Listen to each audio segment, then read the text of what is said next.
I had some friends over at my house when one of them invited a new friend along. She had her MacBook resting on my couch, and in a moment of carelessness, I sat on it and broke it.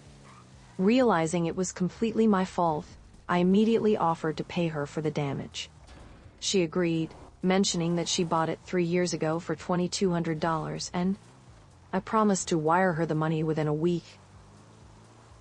A few days later, I received an email from her. To my surprise, she was now expecting $2,700, and instead, confused, I called her to clarify. That's when she told me she wanted me to cover the cost of a new upgraded MacBook because she was upgrading anyway. If I didn't agree, she threatened to sue me in small claims court.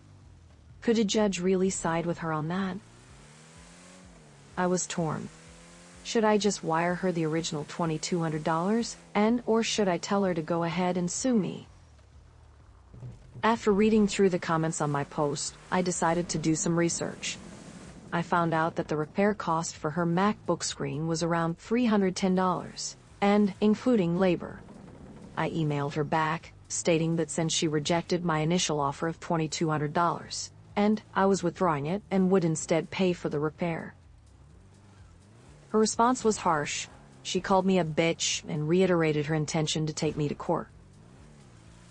A few days later, I got served with court papers.